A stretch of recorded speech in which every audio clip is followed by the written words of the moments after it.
My first trip outside of Australia as an 18-year-old brought renewal. I arrived in Bangkok.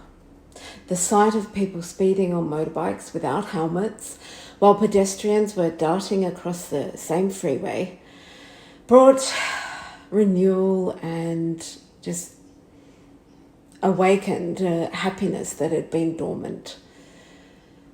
As I explored the bustling streets of Bangkok, I wandered the city without particular destination in mind. I hopped onto a bus, eager to experience the city without exerting much effort. And the scorching weather bore down on me, so I sought rest on the bus chair, feeling a gentle breeze caressing my perspiration-drenched face. Suddenly, a woman in plain attire appeared to be around 60 years old.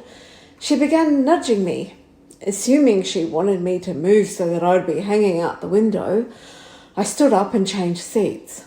All the while, she mumbled something and pointed outside, her finger pointing to a magnificent temple.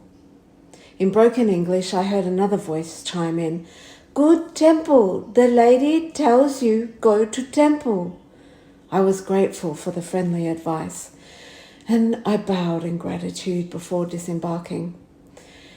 The name of the temple remains unknown, but its impact on my soul is unforgettable.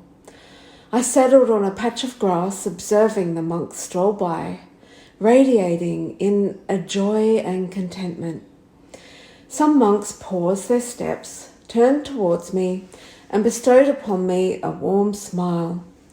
This was a Buddhist temple, and though my knowledge of Buddhism was limited, I shared their belief in vegetarianism and reincarnation.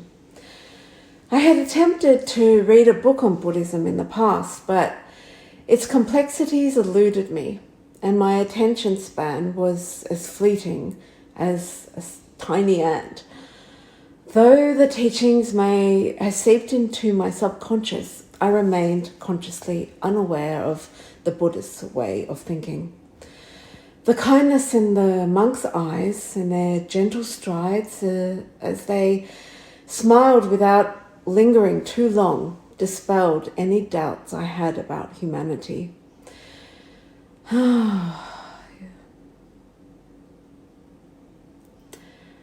At the age of 14, I renounced red meat, and at 16, I bid farewell to chicken, having never favoured seafood.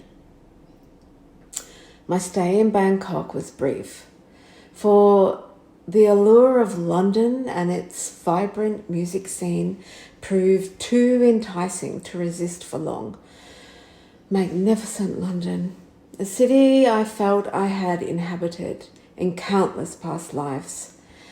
My dreams were filled with visions of my ex-boyfriend surprising me with a call, declaring his arrival to meet me in London.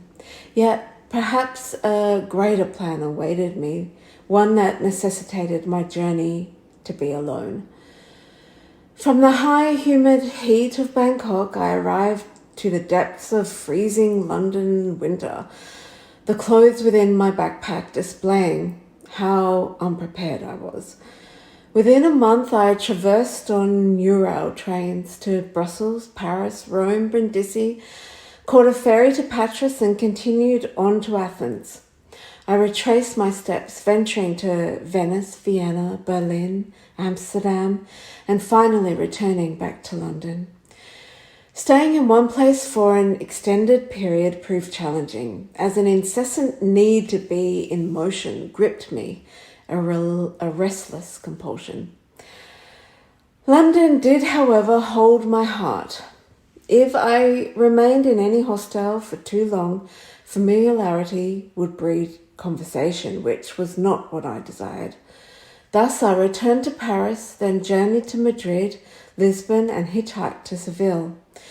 It was in Lisbon that I began to pour my feelings onto paper, crafting poetry as a balm for my past trauma.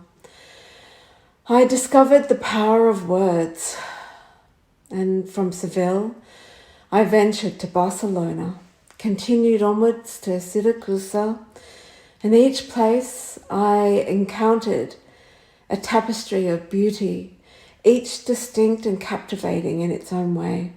I fell in love with the street cafes, the verdant hills, and the bustling town squares. In those moments, I found temporary freedom from my solitude. And as the dreams woven by romantic antiquity of the architecture, I felt embraced.